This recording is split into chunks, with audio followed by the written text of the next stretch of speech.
Louvado seja o Senhor por essa manhã, glorificado seja o Senhor na sua vida, meu irmão, minha irmã, na sua família. É escola dominical. Escola dominical é momento de estudo da palavra.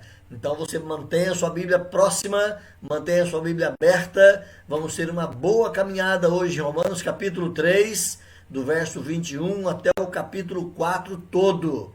Então é um material extremamente denso, inclusive umas expressões fortes de Paulo ali. Não dá para exegetizarmos e explorarmos cada detalhe, mas eu espero que o pouco que nós trouxermos aqui seja bastante para edificar, fortalecer, consolidar a minha fé, a sua fé nas promessas tão maravilhosas da salvação em Cristo Jesus. Amém?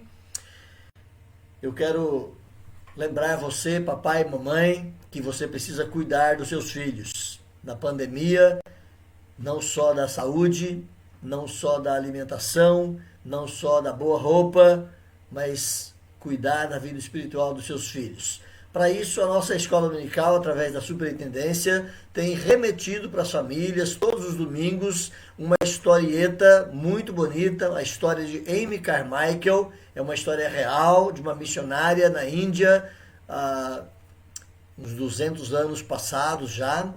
E nós estamos enviando essa historieta, então, para as crianças em 5 capítulos. Hoje é o 4º capítulo, salvo engano. É o 5º capítulo.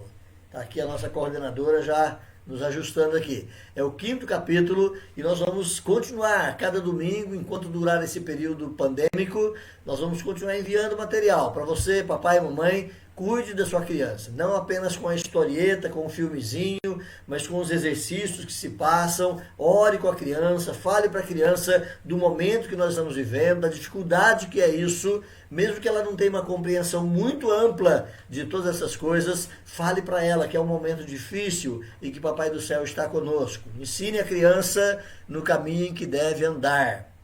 Nós estamos enviando também todos os domingos, antes do culto da noite, o roteiro de pregação para os pré-adolescentes.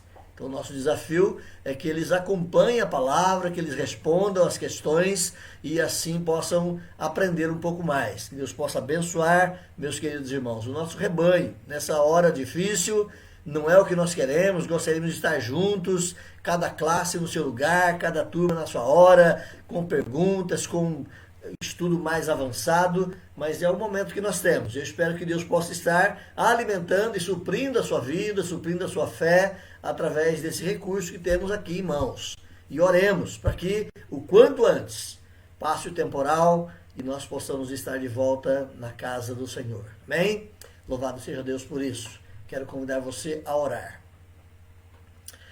Deus Todo-Poderoso, o Senhor que é o Criador do céu e da terra, o Senhor que é o Deus que se revelou a nós, é o único Deus. Nós não cremos na existência de outro, sabemos que existem outros seres angelicais, poderosos, belos, magníficos, mas todos são criaturas do Senhor. Nenhum deles assume o lugar do Senhor. E nós louvamos o Senhor porque Tu és o Deus soberano. E pedimos a Ti, ó Pai, que o Senhor nos abençoe, nos ajudes, para que o temor do Senhor, a fé que o Senhor nos deu, possa sempre, ó Pai, ter espaço e lugar preferencial na nossa vida e que nós possamos, através desse exercício espiritual, crescermos no relacionamento, na vida com o Senhor. Abençoa o Teu povo nessa manhã, fale ao nosso coração, ajuda-nos, ó Pai, na compreensão da Tua palavra que é santa. Glorificado seja o Senhor, bendito seja o Teu nome, em nome de Jesus. Amém, amém.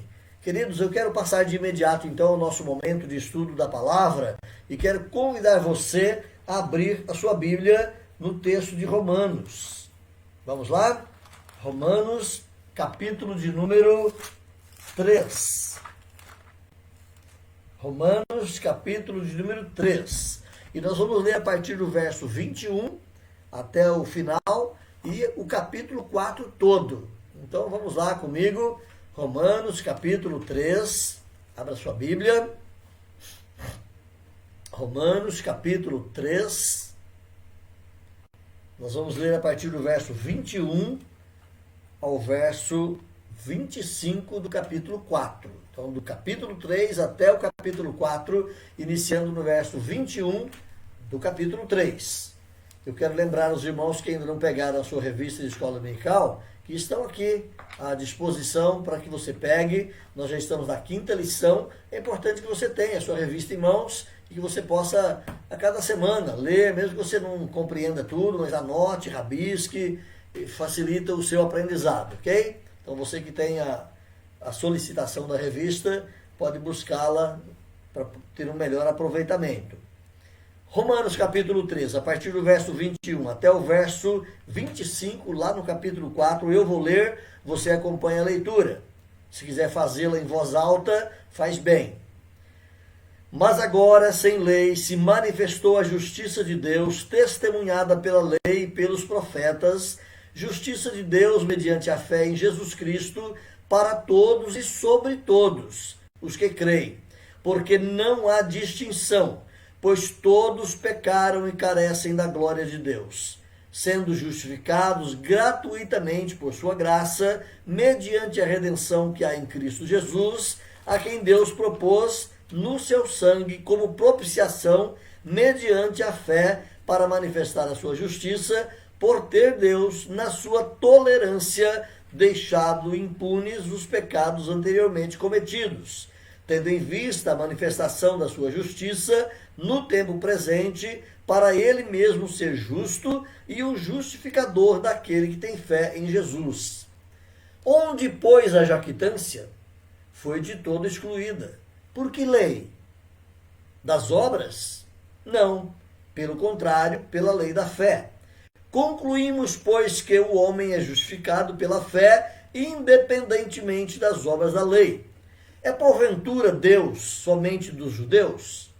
Não é também dos gentios? Sim, também dos gentios, visto que Deus é um só, o qual justificará por fé o circunciso e mediante a fé o incircunciso. Anulamos, pois, a lei pela fé? Não, de maneira nenhuma, antes confirmamos a lei. Que, pois, diremos ter alcançado Abraão, nosso pai, segundo a carne? Porque se Abraão foi justificado por obras, tem que se gloriar, porém não diante de Deus. Pois que diz a Escritura? Abraão creu em Deus e isso lhe foi imputado para a justiça. Ora, o que trabalha, o salário não é considerado como favor, mas sim como dívida.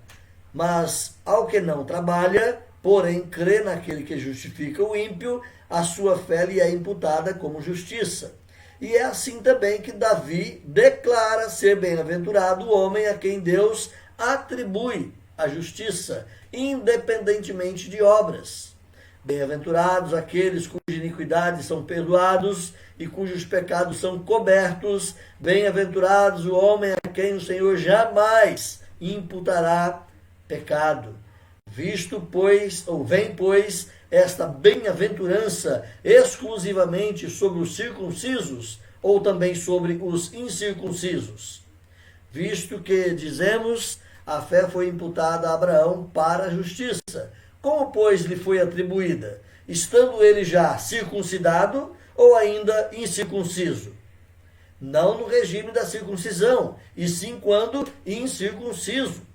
E recebeu o sinal da circuncisão como o selo da fé que teve quando ainda incircunciso, para vir a ser o pai de todos os que creem, embora não circuncidados, a fim de que lhes fosse imputada a justiça, e pai da circuncisão, isto é, daqueles que não são apenas circuncisos, mas também andam nas pisadas da fé que teve Abraão, nosso pai, antes de ser circuncidado.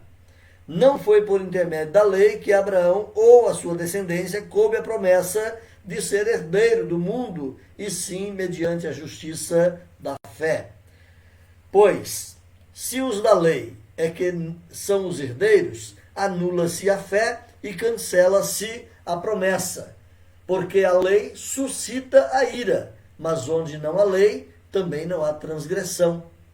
Essa é a razão porque provém da fé, para que seja segundo a graça, a fim de que seja firme a promessa para toda a descendência, não somente ao que está no regime da lei, mas também ao que é da fé que teve Abraão, porque Abraão é o pai de todos nós, como está escrito, por pai de muitas nações te constituí, perante aquele no qual creu o Deus que vivifica os mortos e chama à existência as coisas que não existem. Abraão, esperando contra a esperança, creu, para vir a ser o pai de muitas nações, segundo lhe fora dito, assim será a sua descendência. E sem enfraquecer na fé, embora levasse em conta o seu próprio corpo amortecido, sendo já de 100 anos e a idade avançada de Sara, não duvidou por incredulidade da promessa de Deus, mas pela fé se fortaleceu, dando glória a Deus, estando plenamente convicto de que ele era poderoso para cumprir o que prometera. Pelo que isso lhe foi também imputado para a justiça. E não somente por causa dele, está escrito que ele foi imputado ou foi levado em conta, mas também por nossa causa, posto que a nós igualmente nos será imputado, a saber, a nós que cremos naquele que ressuscitou dentre os mortos, a Jesus nosso Senhor, o qual foi entregue por causa das nossas transgressões e ressuscitou por causa da nossa justificação. Que textão, hein? Esse texto é grande, não só na quantidade de versículos, mas é um texto, ao mesmo tempo, complexo, com muitas e intrincadas ideias necessárias a serem melhor expostas. Eu espero que o Senhor nos abençoe e espero que, nesse tempo aqui, possamos crescer na graça e no conhecimento do Senhor. Eu quero convidá-lo, meu irmão, minha irmã, a acompanhar comigo, louvando o Senhor, glorificando o nosso Deus. Ok, vamos lá. Caminhe comigo, vamos acompanhando aqui os PowerPoints, espero que o Senhor possa nos ajudar nesse tempo de aprendizado aqui nessa manhã. Então nós estamos estudando a carta de Paulo aos Romanos, essa é a nossa 5ª lição, espero que você tenha lido em casa, aproveitado bem e vamos mastigar um pouquinho mais esse denso conteúdo. Hoje, do verso 21 do capítulo 3 ao verso 25 do capítulo 4, o caminho da justificação. Esse é o tema que estaremos abordando, o caminho da justificação.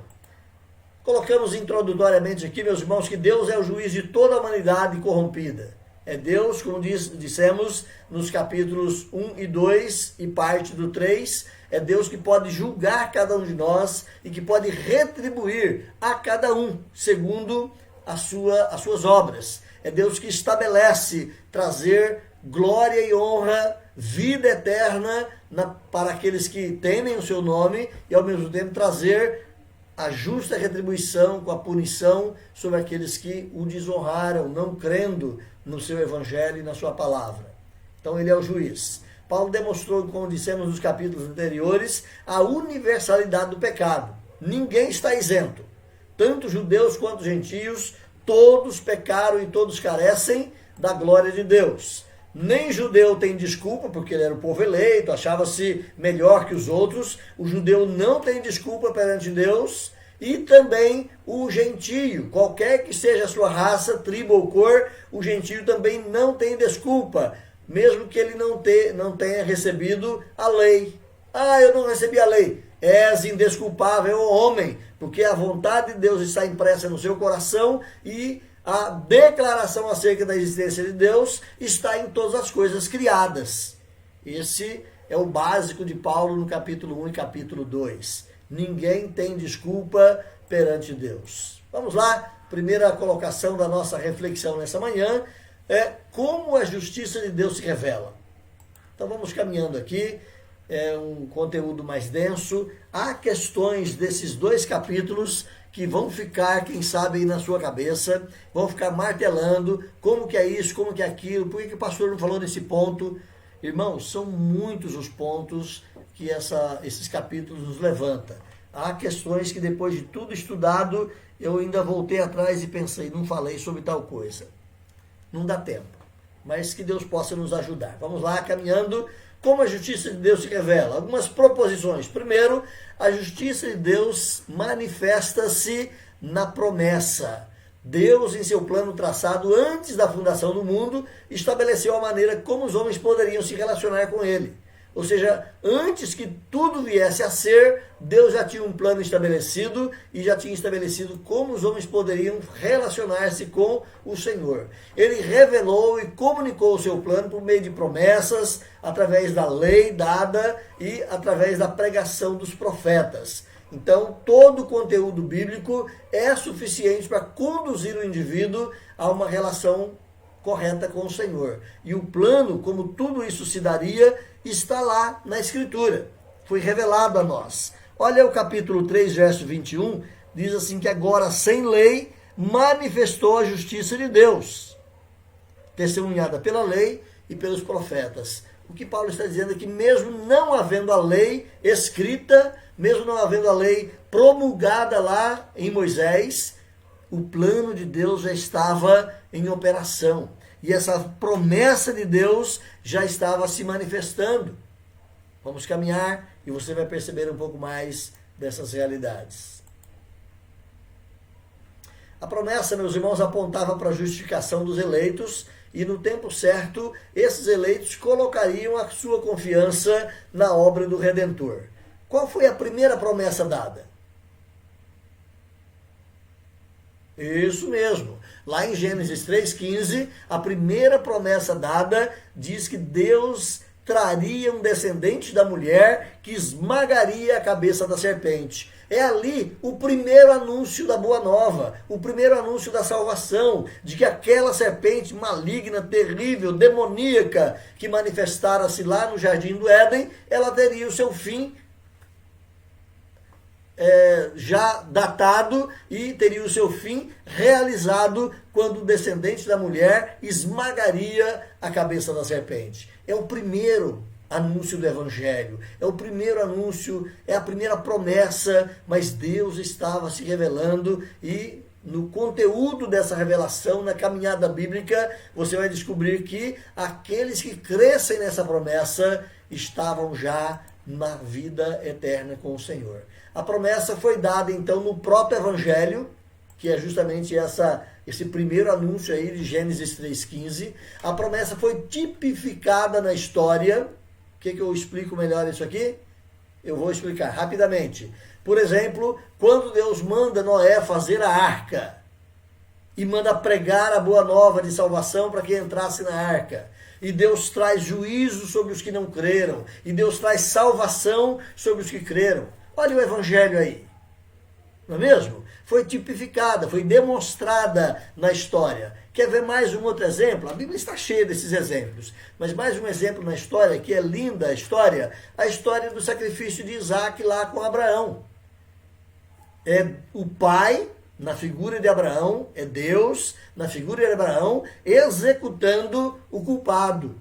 E era ali, naquela figura do pai sacrificando o filho. Tem esse lado de Deus executar o culpado. Mas também você tem uma outra provisão bacana, bonita. É quando Deus providencia um cordeiro que vai substituir o culpado. E Deus fala para Abraão, Abraão, não mate.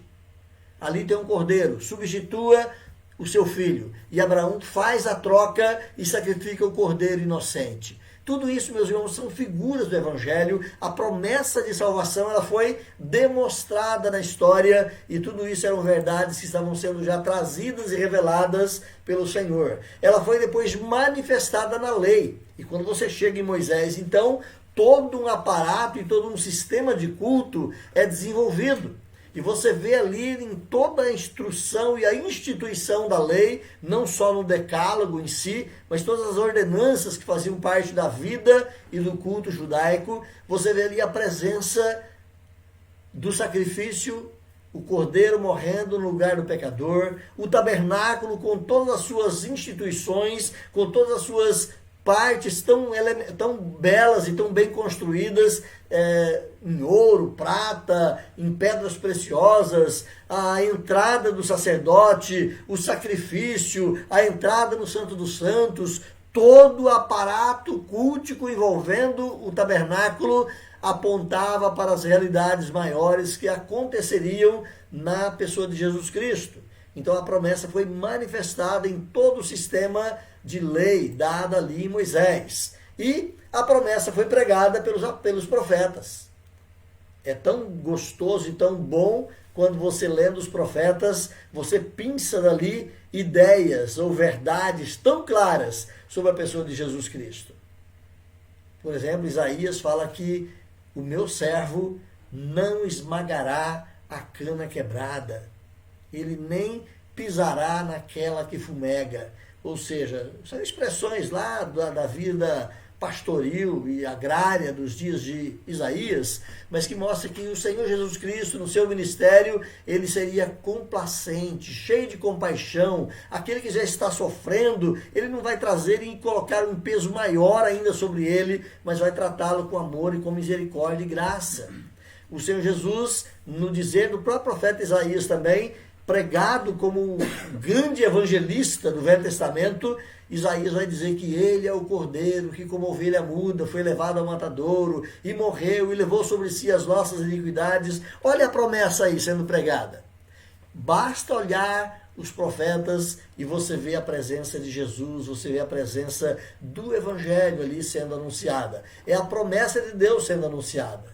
A promessa de Deus, irmãos, ela é superior à promessa humana, porque a promessa de Deus ela é incondicional. Vamos ver isso mais de perto. Existem duas palavrinhas gregas para significar promessa. Para nós em português você pode ter algumas outras também. E é importante observar o significado real das palavras, porque elas trazem em si o conteúdo daquilo que realmente Deus quis revelar. Então, duas palavrinhas gregas que significam promessa. A primeira delas é a palavra hyposchesis. A palavra hyposchesis, ela significa promessa, mas aquela promessa sujeita a condições. Você fala, olha, eu prometo que faço tal coisa com você, desde que você faça tal coisa assim. Então é uma promessa condicional, não é mesmo? Então isso é uma promessa comum na caminhada aí do nosso povo, do ser humano. Eu prometo fazer isso se você prometer fazer aquilo. Então é uma promessa encabrestada, é uma promessa condicionada a uma outra situação. Se você não cumprir, eu também não cumpro. Então a promessa ela é encabrestada. A segunda palavrinha grega para a promessa é a palavra epangelia. A palavra epangelia, ela significa uma promessa feita pela bondade do coração de uma pessoa e incondicional, ou seja, ela não estabelece condições. É a promessa que Deus faz para nós. Eu amo você e salvo você, apesar de você não me amar e apesar de você não conseguir fazer nada para a sua salvação. Essa é a promessa de Deus. Assim, depois de salvo, aí você recebe o amor de Deus para poder amá-lo. No processo de salvação, Deus te leva ao arrependimento, à conversão, à mudança de vida, mas é Ele quem faz. E Ele cumpre a promessa, mesmo sabendo que você não tinha requisitos ou condições de cumpri-la. Então, Paulo escolheu exatamente essa palavra epangelia para referir-se à promessa de Deus. Talvez você não vai guardar aí os nomes gregos, né? Mas você pode, pelo menos, escrever na sua Bíblia, essa é a promessa incondicional. Deus fez uma promessa e não estabeleceu condições para que eu pudesse ser beneficiado por ela. Ele cumpriu as condições do pacto. Segunda coisa, meus irmãos, sobre a justiça de Deus, a maneira como a justiça de Deus se manifesta, é que a justiça de Deus é mediante a fé. A melhor definição de fé está em Hebreus. Lembra disso? Lembra de Hebreus 11:1? Esse é o texto, Hebreus 11:1. Você já sabe de memória, pode inclusive dizer aí para mim. Eu vou estar te ouvindo. Vamos lá? Quem consegue? Hebreus 11:1. Quando você quer, o Hebreus some da Bíblia. Fica difícil achá-lo. Mas aqui está. Aqui está. Hebreus 11:1 diz assim: ora, A fé é a certeza de coisas que se esperam e a convicção de fatos que se não veem. Fé é convicção de coisas que se esperam, é certeza de fatos que não se veem. Então, essa é a fé. A justiça conferida aos eleitos, irmãos, é alcançada pela graça divina mediante a fé. Tem que ter fé. Deus faz tudo de graça. Agora você precisa ter fé para receber, mas você não tem. A Bíblia diz que o homem é morto em seus delitos e pecados, e ele, como morto, ele não tem capacidade de crer em nada. Como morto, ele não pode nem sequer ter fé, porque ele está morto. Então, o que acontece? Deus doa a fé. Deus faz tudo de graça e ainda doa a fé para que o indivíduo possa nele crer. Então, nesse contexto, fé significa aquela firme confiança na obra de Cristo, é o justo que morreu pelos injustos para beneficiá-los com a sua justiça. Olha o texto de Romanos. Volta lá para Romanos. Lembra que o nosso texto básico é lá em Romanos capítulo 3. Então marque lá e fique em Romanos. Romanos capítulo 3, versos 22 e 23. Voltando lá para Romanos capítulo 2, versos 22 e 23, Paulo vai dizer assim: justiça de Deus mediante a fé em Cristo Jesus, para todos e sobre todos os que creem, porque não há distinção, pois todos pecaram e carecem da glória de Deus. Paulo vai dizer, todos pecaram e carecem da glória de Deus. Então, fé significa essa confiança, que diz aí no versículo 22, mediante a fé em Cristo Jesus, para todos os que nele creem, porque não há distinção, porque todos pecaram. Então, fé é essa confiança no fato de que Jesus Cristo morreu em meu e em seu lugar. Terceira situação, como é que a justiça de Deus se manifesta, é que a justiça de Deus é manifesta pela graça em Cristo.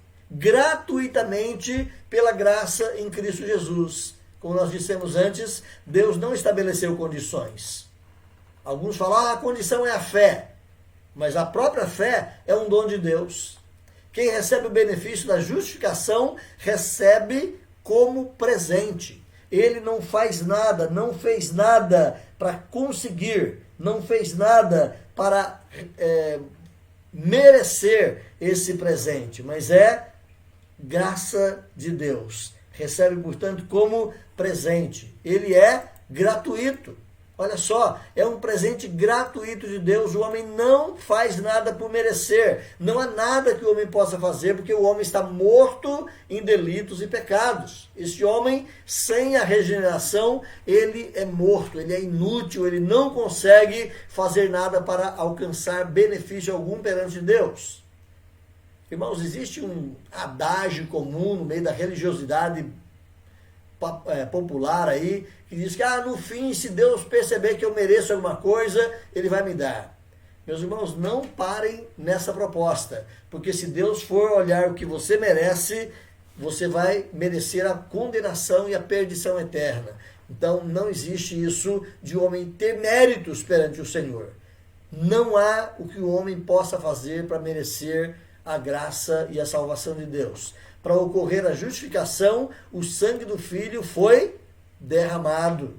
É Deus que pagou a nossa condenação, condenando o seu próprio Filho em nosso lugar. Deus foi ao mesmo tempo justo, porque Ele executou a condenação. O pecado tem que ter o seu pagamento. No dia que dela comeres, certamente morrerás, disse Deus. Então o pecado tem que receber a sua paga, tem que receber a sua condenação. É uma questão de justiça. Então ele é justo, porque ele executa a condenação. Mas ele não te condena. Pelo contrário, ele condenou o próprio Filho dele à morte em seu lugar. Então, como justificador, ele pagou esse débito. Ele executou a condenação, mas ele próprio pagou a sua dívida. Como justo, ele tinha que executar a condenação. Se Deus não executasse, irmãos, a condenação, ele não seria justo. Como é que ele propõe que aquele que pecar morre e de repente ele não condena? Ele não executa a condenação. A justiça exige a execução da pena. Então, para ser justo, ele tinha que executar a condenação. Mas para ser justificador, ele pagaria o nosso débito. E ele pagou o nosso débito em Cristo Jesus. Mais uma vez, olha aí o verso 25 e 26. Romanos 3, verso 25 e 26, Paulo diz assim: a quem, esse a quem aí é em Cristo, tá? A quem Deus propôs no seu sangue, ou no sangue de Cristo, como propiciação, mediante a fé, para manifestar a justiça, por ter Deus, na sua tolerância, deixados impunes os pecados anteriormente cometidos. Então, o que nós queremos destacar aqui nesse versículo, ele é um versículo complexo, precisaríamos ter mais tempo em cima dele, mas o que eu quero destacar aqui é justamente que Deus foi o nosso justificador. Ele pagou a dívida daqueles que lhe deviam através de Jesus Cristo. Ele propôs no seu sangue como propiciação. Essa palavrinha propiciação, ela é uma palavra importante no estudo da soteriologia, ou no estudo da doutrina da salvação. A propiciação é o cobrir dos nossos pecados. Eu queria que você lembrasse rapidamente da tampa da arca. Você se lembra como ela era? Se você nunca estudou a arca, é importante estudar o tabernáculo. Mas a tampa da arca, aquela arca da presença de Deus, o que manifestava a presença de Deus, ela tinha uma tampa sobre ela, e essa tampa tinha um rebordo, ou um rebaixado entre a superfície e o total da tampa. Ali em cima dela tinha 2 querubins que manifestavam a presença de Deus sobre o seu povo, e ali naquela tampa rebaixada era colocado uma vez por ano, lá no dia da expiação, o sacerdote entrava no Santo dos Santos com uma bacia cheia de sangue, e ele limpava ali aquele rebordo, aquele rebaixado da tampa, tirava todo o sangue endurecido, ressecado que tinha do ano anterior, e uma vez limpa aquela tampa, ele colocaria agora um novo sangue, cobrindo todo aquele espaço daquela tampa. Significando o quê? Se os querubins, que representavam a onisciência e a justiça de Deus, os querubins olhassem para dentro da arca, eles seriam impedidos de ver o que tem dentro da arca por causa do sangue. O sangue cobre o pecado manifesto ali dentro. Então, para complicar um pouquinho mais, lembra o que tinha dentro da arca? Vamos lá, rebobina a mente aí. Né? Dentro da arca tinha as tábuas da lei, que a lei desobedecida, a lei transgredida pelo povo, mas tinha ali dentro as tábuas da lei. Você tinha também dentro da arca um pote cheio de maná, lembrando que Deus era o Deus da provisão, do cuidado do seu povo, e o seu povo era um povo ingrato e rebelde. Mesmo Deus sendo o provedor, esse povo era um povo ingrato e rebelde. Terceiro lugar, você tinha dentro da arca a vara de Arão, o cajado de Arão, que um dia se transformou numa bela amendoeira e produziu frutos. Uma vara seca produzindo frutos. Era para mostrar que o sacerdócio é uma instituição de Deus e não um arranjo humano. Havia um milagre em torno do sacerdócio de Arão, ordenando exatamente o sacerdote como dádiva de Deus para o povo. Então, quando os querubins olhavam para dentro da arca e viam essa vontade de Deus quebrada, agora com o sangue ali em cima, é como se o sangue impedisse que eles vissem o que tinha lá dentro. Então, não vendo o que tinha lá dentro, significava que o sangue cobriu os pecados. O sangue cobria os pecados do povo. É isso que Jesus fez. Na sua morte, entrou no Santo dos Santos, na presença do próprio Deus, o seu sangue foi derramado e o seu sangue agora cobre os nossos pecados. É isso que a Bíblia nos ensina, meus irmãos. Vamos caminhar um pouquinho mais aqui para compreender um pouco melhor. Onde, pois, a jactância? Pergunta Paulo aí no versículo de número 27. Onde, pois, a jactância? O que é esse negócio de jactância? É uma palavra que nós pouco usamos, mas ela significa empáfia. Ela significa soberba. Ela significa vanglória. Ela significa orgulho próprio. Então, onde está o seu orgulho por ter conseguido a salvação? Por acaso foi você que fez? Onde está a sua soberba por falar, eu consegui a minha salvação? Por acaso foi você que realizou? Onde está a sua vanglória em ter tido fé em Deus? Por acaso a fé é um resultado seu? É isso que Paulo está dizendo. É Deus que fez toda a obra salvadora, nos habilitou com a fé e não há nada que o homem possa se gloriar de si mesmo. Não há glória própria. Então, Paulo está dizendo exatamente isso, que Deus nos salvou em Cristo e não deixou espaço para nenhuma glória humana. Essa pergunta, então, levanta a questão da impossibilidade da vanglória. Não tem como o homem se gloriar, porque ele está salvo. Não tem como o homem se arrojar como melhor que outros, porque ele alcançou a salvação. Pelo contrário, é para ele pôr a boca no pó, agradecido ao Senhor, reconhecido de que é Deus quem o salvou e ele era um pobre, desgraçado, miserável pecador. Quem pode se vangloriar então de ter obtido a salvação às próprias custas? Ninguém. Foi de todo excluída, diz Paulo. Ou seja, todo tipo de vanglória humana está excluído. O homem não tem como se vangloriar. Pelas obras? Não, não foi pelas obras. Paulo vai dizer, não, foi pela fé. O homem é salvo mediante a fé. E quando você lê Efésios capítulo 2, versos 8 e 9, você completa a ideia. O que dizia Efésios 2, 8 e 9? Esse é um texto que você sabe também desde a infância, né? Ou logo que você se converteu. Esse é um texto fundamental da nossa fé, que diz que pela graça sois salvos mediante a fé.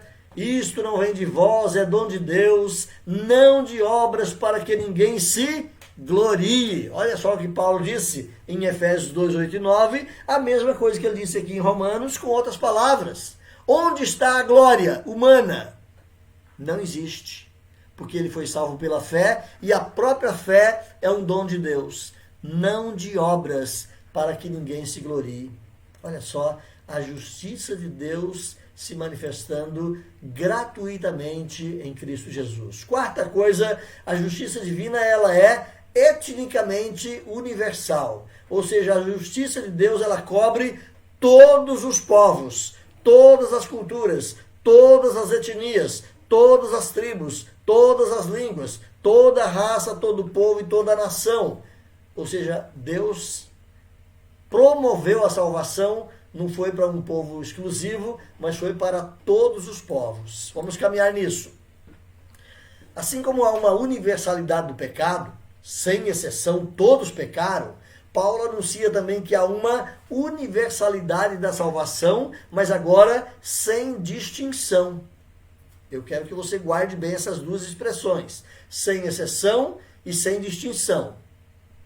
Universalidade do pecado é sem exceção, significa que todos pecaram, não escapa ninguém, todos são pecadores, todos são culpados, todos são condenáveis, não há exceção, todos, cada ser humano está nessa condição de pecador perante Deus e, portanto, culpado e, portanto, condenável. Mas Paulo anuncia que há uma universalidade da salvação.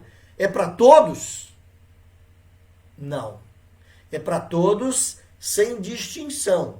Ou seja, é para judeu, para grego, é para bárbaro, é para romano, é para cita, é para preto, é para branco, é para pobre, é para rico, é para todos sem distinção, mas não é para todos sem exceção. Então ela é etnicamente universal, para todos os povos, mas não para cada pessoa. É importante que você guarde isso.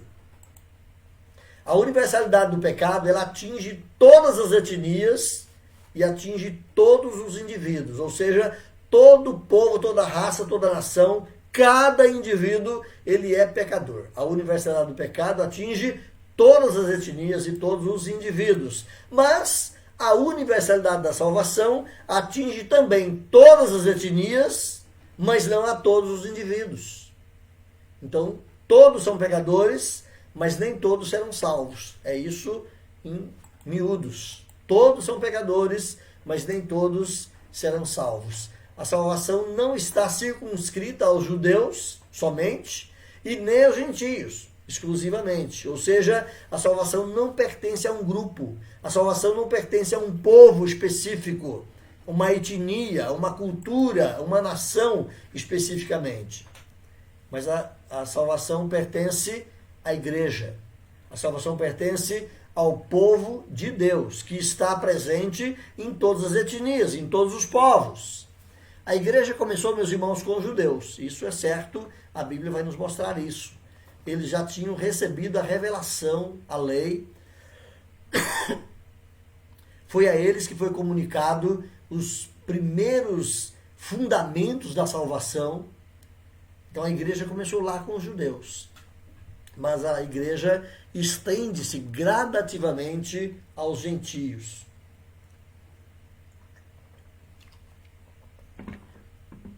A igreja vai se estendendo. Você lembra de Atos 1:8? Atos 1:8, o Senhor Jesus disse que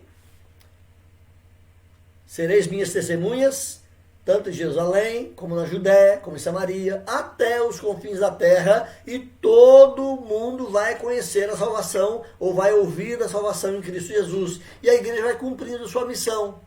Atos até o capítulo de número 7, praticamente, estava sendo a evangelização, por enquanto, só ali nas cercanias de Jerusalém, da Judéia, e chegando até Samaria.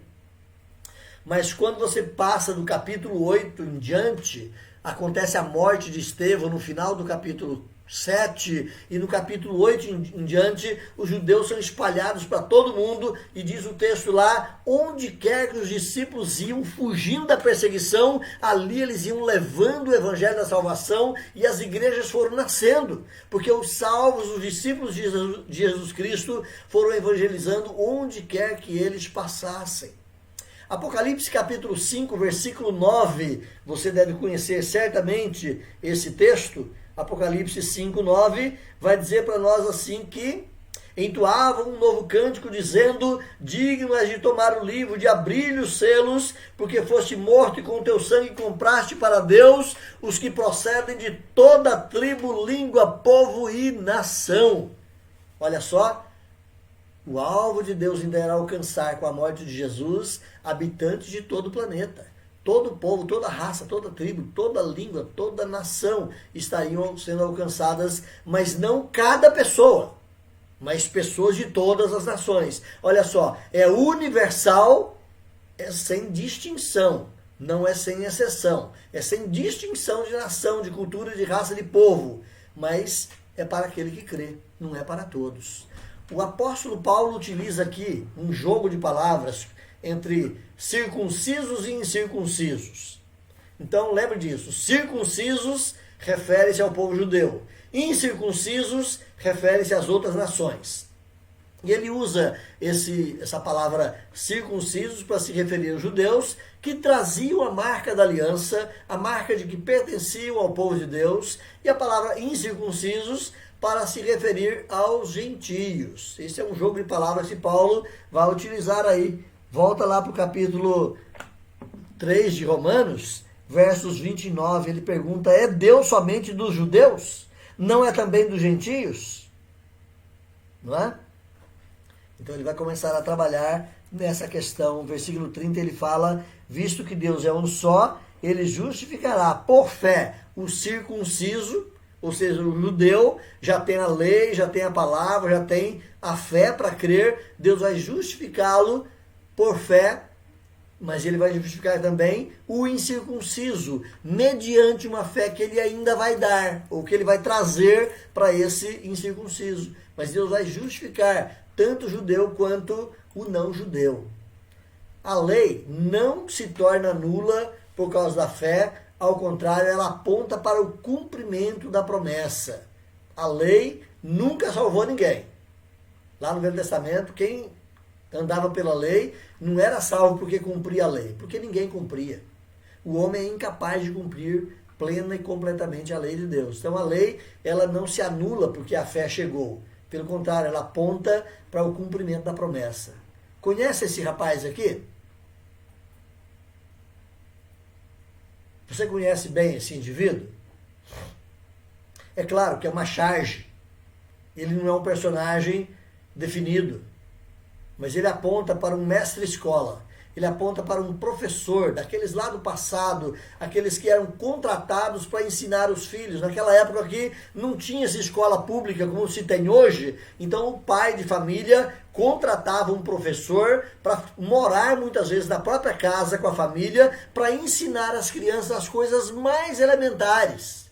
Levanta de manhã, tem que arrumar a cama, levanta de manhã, tem que escovar o dente, tem que amarrar o sapato. Então não era o papai e mamãe que fazia isso, o mestre-escola, ele também recebia um outro nome de preceptor, e ele tinha um outro nome que Paulo usa na Bíblia, que é aio.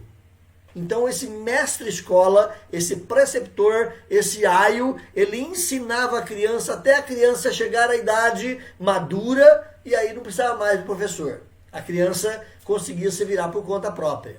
Já não era mais uma criança tão pequena, mas agora era um jovem, adulto, maduro. Então, a lei, diz Paulo, ela nos serviu de aio, ela nos conduziu, nos ensinando coisas para que nós chegássemos à maturidade da fé e pudéssemos crer em Cristo Jesus. A lei nunca salvou ninguém, mas a lei conduzia, através dos ensinos, das verdades, dos aparatos do culto, a lei conduzia o indivíduo a reconhecer que ele precisava do Salvador.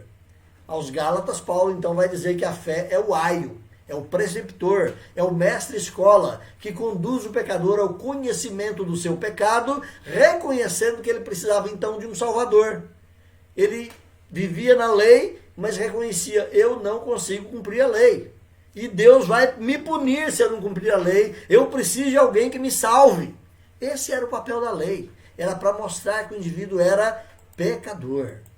Segunda coisa que nós queremos destacar, meus irmãos, na continuidade da nossa lição dessa manhã, é Abraão e a justiça de Deus. Porque Paulo vai usar agora o capítulo 4, todo praticamente, para fazer esse paralelo entre Abraão e a justiça de Deus. Vamos lá. Primeira coisa, o problema da lei na vida da igreja. Tem muita gente, inclusive muito crente, muito evangélico, que acha que ele precisa cumprir a lei para ser salvo. Se ele não conseguir cumprir a lei, ele vai estar perdido. Então é um problema ainda. Muita gente ainda não entendeu que é pela graça. Muita gente ainda não entendeu que o indivíduo não consegue fazer nada, que é Deus que faz a sua salvação. Então é pela graça, não é mediante a lei. Então isso é um problema ainda para se resolver na vida de muitas pessoas. Apesar de terem passado os 2000 anos que Cristo cumpriu a lei, a igreja cristã ainda tem dificuldade quanto à prática da lei como forma de justificação. Ou seja, existe até igrejas, denominações que se dizem cristãs, que falam que você tem que cumprir a lei. Porque se você não cumprir a lei, você está perdido. Meus irmãos, você não tem que cumprir a lei para ser salvo. A lei aponta para o fato de que você é pecador e te leva a conhecer que precisa de um Salvador e te conduz a Cristo.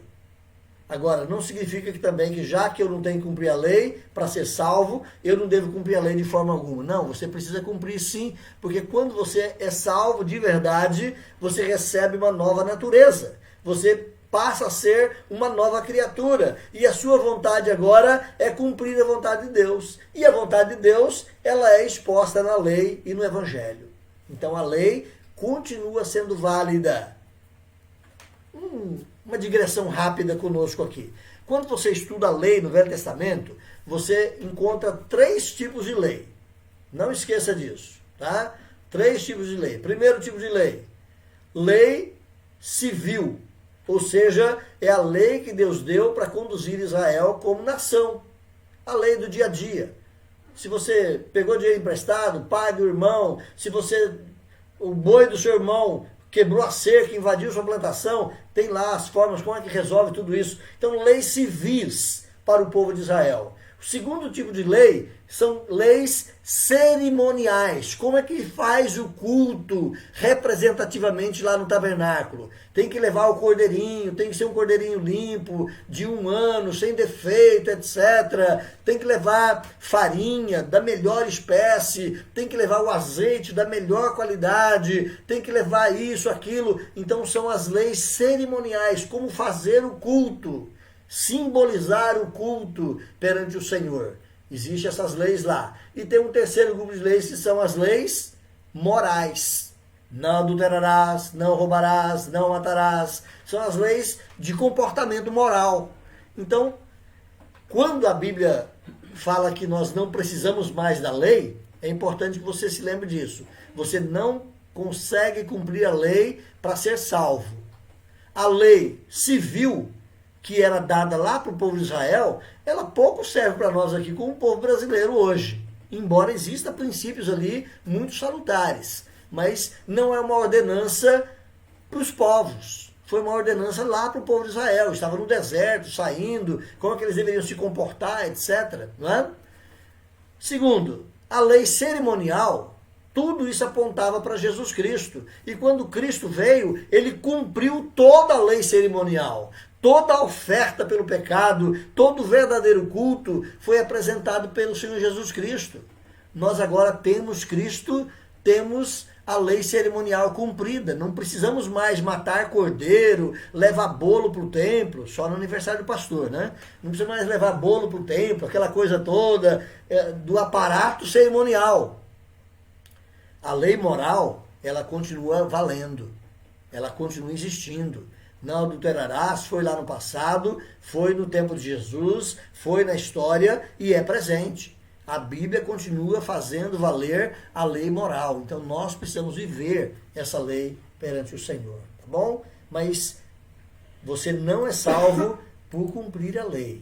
2 problemas sobressaem então rapidamente aqui, sem mais delongas. Primeiro, o problema: os que vivem como se a sua obediência garantisse a sua salvação. A sua obediência não garante a sua salvação.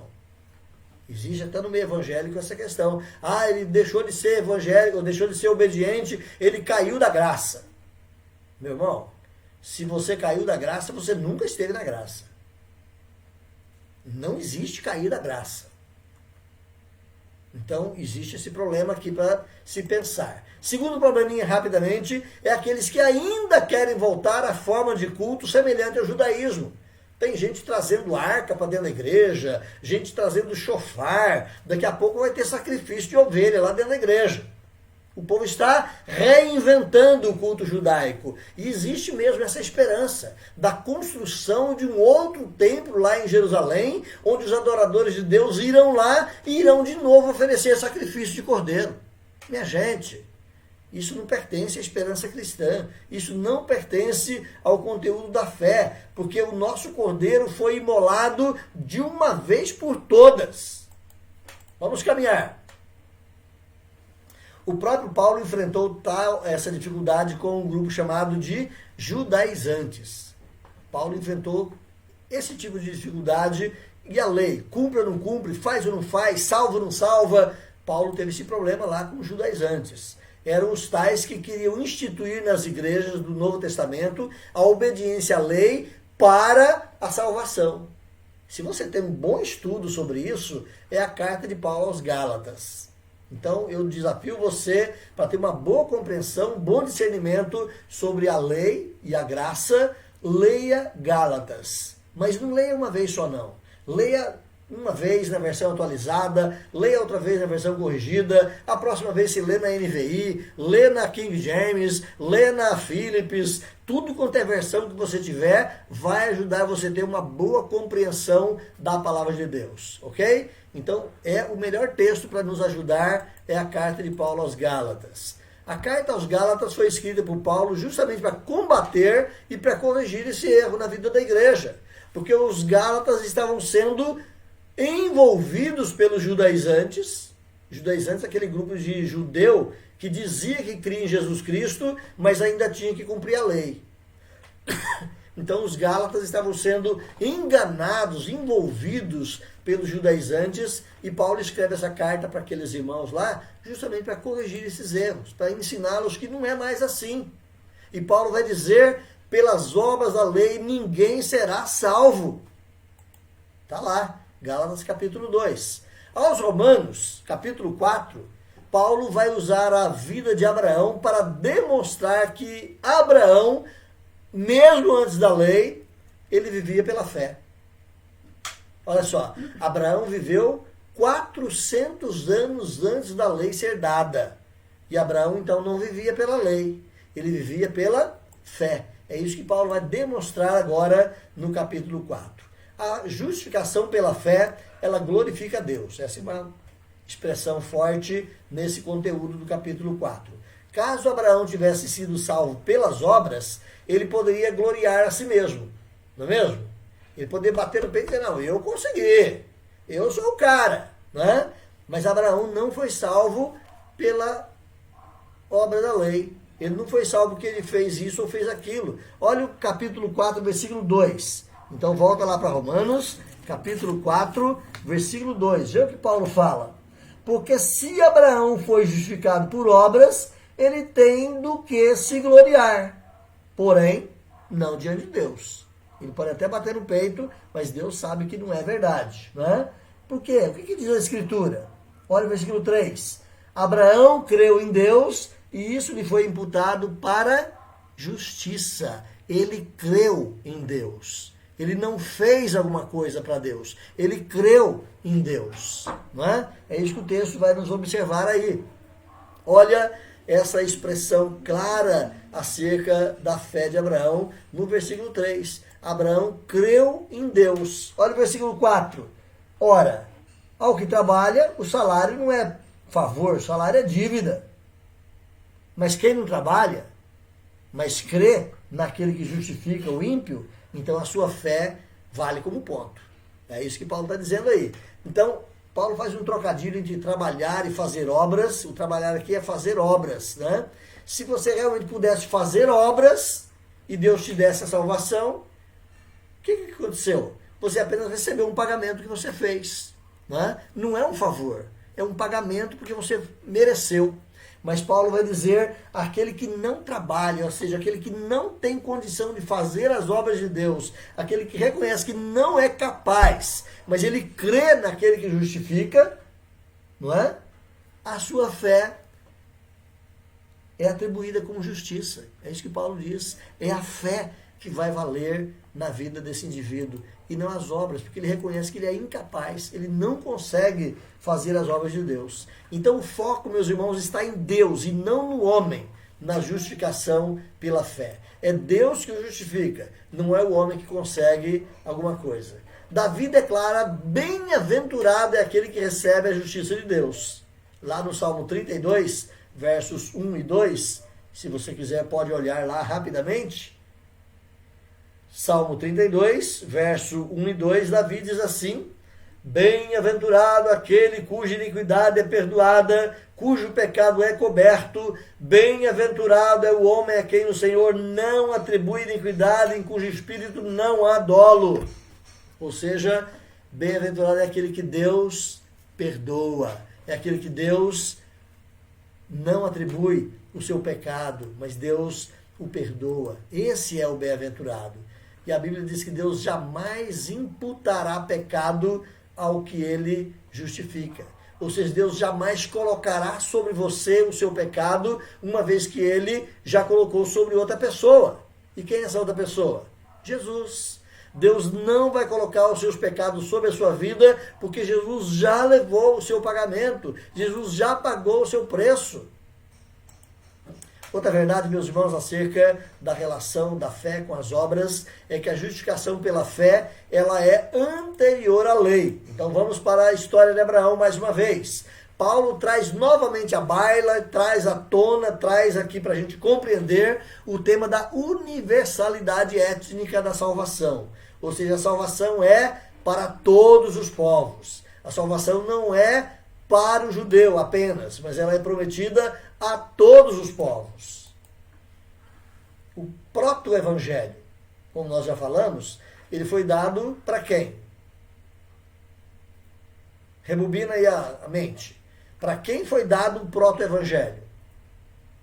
Para refrescar a cabeça, proto-evangelho é aquela promessa que o filho da mulher esmagaria a cabeça da serpente, dada lá no Éden. Para quem que foi dada essa promessa? Foi para o judeu? Não. A promessa foi dada para Adão e Eva, que eram os pais da humanidade. Judeu nem existia ainda. Então o proto-evangelho foi dado para a humanidade. Gênesis 3,15 vai te colocar a par disso mais uma vez. A promessa do descendente, ela é uma promessa para todas as nações. Deus prometeu para Abraão, lá em Gênesis capítulo 12, que você vai ter um filho e na sua descendência serão benditas todas as nações da terra. O seu descendente, Abraão, vai ser bênção para todas as nações. Olha só, não é só para o povo judeu. A salvação, portanto, ela é chamada aqui no contexto de Romanos 4, ela é chamada de bem-aventurança, que foi concedida a todos os povos. Olha aí mais uma vez Romanos 4. Romanos 4, eu coloquei 3 na tela aqui, mas é 4, tá bom, gente? É Romanos 4, versículo 9, diz assim: vem, pois, esta bem-aventurança. Olha só, por que Paulo está falando de bem-aventurança aqui? Volta no versículo de número 6. Ele vai dizer, Davi declara ser bem-aventurado. Olha no versículo 7. Ele vai dizer, bem-aventurados os que o pecado é perdoado. Olha o versículo 8. Bem-aventurado. Então essas bem-aventuranças, a bem-aventurança do perdão de Deus.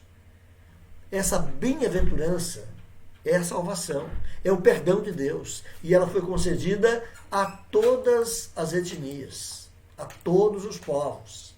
A imputação da justiça de Deus a Abraão foi feita, como dissemos, 400 anos antes da lei ser dada a Moisés.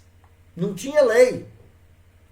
A circuncisão era uma marca externa do que Deus havia feito dentro de Abraão, no interior de Abraão, tornando o patriarca o pai de todos aqueles que viriam a crer em Jesus Cristo. A Bíblia chama de Abraão o pai da fé. Por que Abraão é o pai da fé? Não foi por lei, mas Deus propôs a Abraão e Abraão creu. Não é? Então, é o pai da fé. A circuncisão, ela vai vir na vida de Abraão depois da fé. Depois que Abraão já tinha crido na promessa de Deus. Aí Deus faz uma marca em Abraão, estabelece a circuncisão, para dizer que aqueles que têm essa marca são aqueles que creem.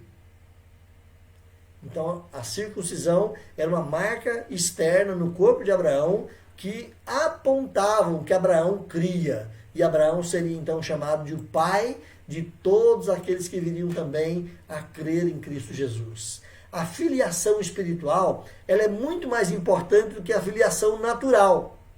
Mas os judeus se gloriavam de serem descendência de Abraão. O que Paulo está nos ensinando aqui é que é muito mais importante você ser filho de Abraão por crer em Jesus Cristo do que ser filho de Abraão em apenas ser um descendente de judeu. É isso que Paulo está dizendo para nós aqui. Caminhe comigo aí mais uma vez. Romanos capítulo 9. A filiação é reportada à fé e à confiança que o patriarca depositou no Senhor. Romanos 9, versos 6 a 8 diz assim: e não pensemos que a palavra de Deus haja falhado, porque nem todos os que são de Israel são de fato israelitas. Nem por serem descendentes de Abraão, são todos filhos de Abraão. Mas aqueles que são da descendência da fé.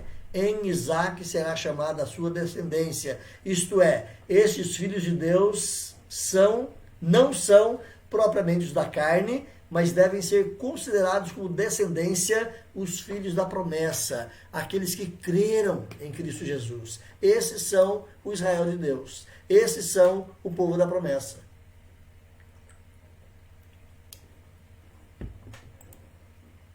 Caminhamos um pouquinho mais.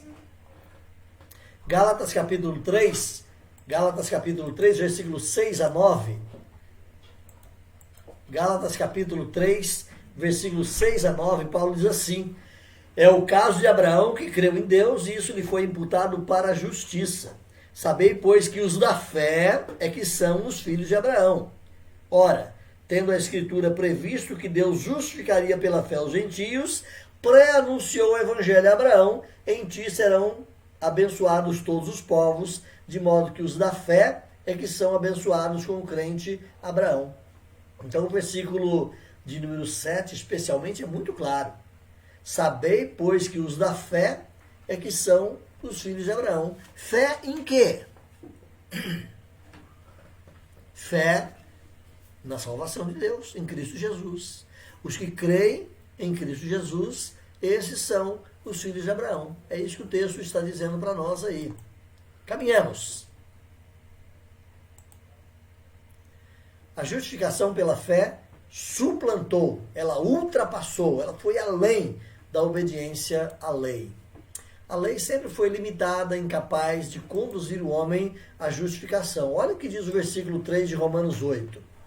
Romanos 8, versículo 3 e 4 diz assim: portanto, que fora impossível a lei, no que estava enferma pela carne, isso fez Deus enviando o seu próprio Filho em semelhança de carne pecaminosa, e no tocante ao pecado. E, com efeito, condenou Deus na carne o pecado, a fim de que o preceito da lei se cumprisse em nós, que não andamos segundo a carne, mas segundo o Espírito. O que Paulo diz aí nesse trocadilho de palavras, irmãos, é que por causa da nossa pecaminosidade, a lei nunca conseguia nos salvar, porque nós não conseguimos cumprir a lei.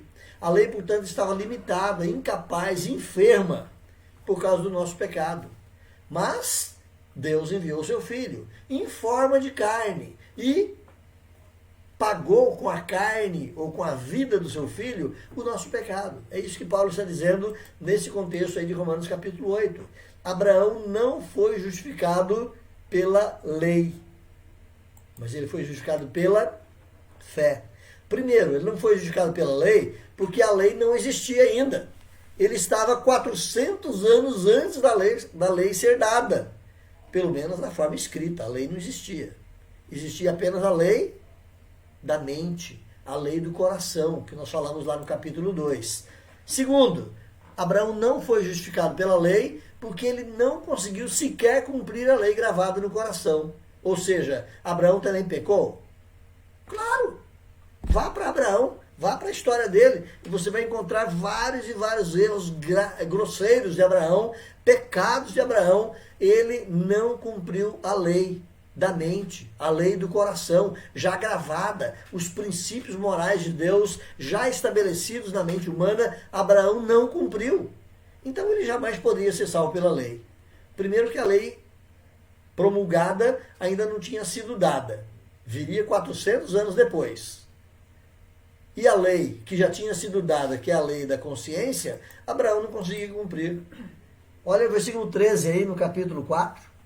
Não foi por intermédio da lei que Abraão ou a sua descendência coube a promessa de ser o herdeiro do mundo, e sim mediante a justiça da fé. Não foi mediante a lei. Não foi. Não existia lei ainda. A promessa dada a Abraão, meus irmãos, ela seria anulada se a justificação fosse alcançada mediante os méritos da lei. É isso que Paulo vai dizer aí nesse próximo texto. A lei desperta a ira. Olha o versículo 15. Versículo 15 do capítulo 4, porque a lei suscita a ira. E aí eu vou entrar em choque com o conteúdo da sua revista. A sua revista diz que a lei suscita a ira humana, mas o contexto literário e o contexto teológico dessa afirmativa diz que a lei suscita a ira de Deus. A lei não suscita a ira dos homens. A lei suscita a ira de Deus. O que é suscitar? É despertar, é trazer à tona. A lei traz à tona a ira de Deus. De que maneira? Deus fala para você ser santo e você não é santo. Deus fica irado. Deus fala para você amar o próximo, você não ama o próximo. Deus fica irado. Deus fala para você perdoar aquele que te ofende e você não perdoa o que te ofende. Deus fica irado. Ok? Então a ira aqui é a ira de Deus e não a ira humana. Risca na tua revista aí, não está dito que é a ira humana. A ira de quem sobre quem? Essa é a perguntinha então que a gente tem que levantar aqui. Né? E eu quero que você caminhe comigo. A lei suscita a ira de Deus sobre o transgressor. Toda vez que nós transgredimos a vontade de Deus, Deus tem que executar a justiça. No capítulo 5, quando Paulo fala da justificação, matéria do próximo estudo bíblico, semana que vem, se Deus permitir, ao falar da justificação, Paulo nos diz que em Cristo nós somos salvos da ira. Mas que ira? Olha o versículo 9. Capítulo 5, versículo 9. Logo, muito mais agora, sendo justificados pelo seu sangue, seremos por ele salvos da ira. Que ira? Ira de Deus.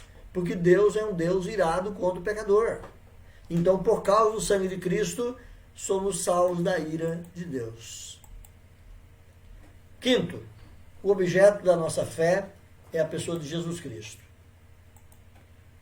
Para nos livrar da ira, Cristo foi entregue em nosso lugar. Essa é a história trazida em toda a Escritura. Uma vez em Cristo, entre homem e Deus não há mais separação, visto que a ruptura causada pela queda foi desfeita pela obra vicária de Jesus. Uma vez que você foi perdoado em Cristo, não tem mais ira de Deus sobre você. Uma vez que você foi aceito em Cristo, agora você não é mais um inimigo, mas você é adotado como filho amado de Deus. É isso que a Escritura vem nos ensinar.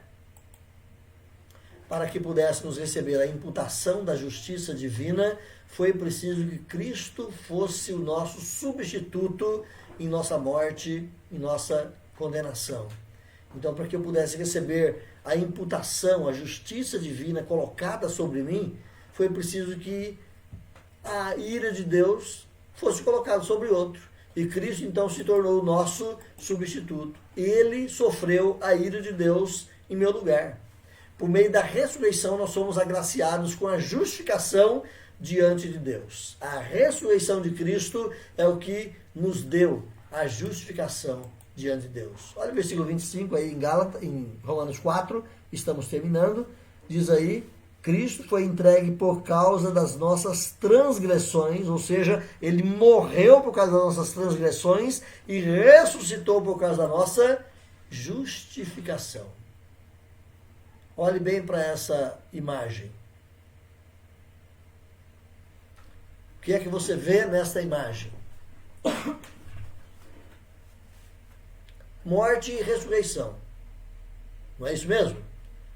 Você está vendo nessa imagem morte e ressurreição. Duas coisas necessárias, indescartáveis, para que nós fôssemos justificados perante o Senhor. Cristo tinha que morrer por nós e lá na cruz pagar o nosso preço, pagar a nossa condenação, sofrer a ira de Deus que deveria ser contra nós. Mas ele vai para o túmulo e dali ele levanta ressurreto e fala, agora, Pai, eles estão justificados. Agora eu paguei o preço deles. O Senhor pode carimbar, pago sobre cada um deles. Pode carimbar, justificado sobre cada um deles. Terminamos aqui. O caminho da nossa justificação passa necessariamente, portanto, pela morte de Jesus Cristo. Para que eu seja justificado, Cristo tinha que morrer em meu lugar. Pela sua morte, nós somos livres da condenação, porque ele sofre a nossa condenação. Ele é condenado em nosso lugar. E pela sua ressurreição, nós recebemos a justificação. Recebemos o bônus, o bonavite, o bônus da vida. Recebemos o pagamento e a chancela, o carinho de Deus, está pago. Lembra da palavrinha tetelestai? Lá na cruz, uma das últimas palavras de Jesus para Deus foi essa: Pai, está pago, está consumado, tetelestai. E a palavrinha tetelestai significa está pago e pago para sempre. Está totalmente pago a condenação daqueles que irão crer em mim. Então Deus agora vai trabalhar na história e vai trazer na sua vida a fé, para que você creia em Jesus Cristo. E uma vez você recebendo a fé, crendo em Cristo Jesus, você é justificado. A condenação não paira mais sobre você. Capítulo 8, eu vou antecipar apenas o versículo 1. Capítulo 8 vai dizer lá no versículo 1, agora, pois, já não há mais condenação para os que estão em Cristo Jesus. Não há mais condenação, porque Cristo foi condenado em nosso lugar. Ele sofreu a ira de Deus que era contra mim. Ele sofreu a ira de Deus que era contra você. Amém? Terminamos aqui.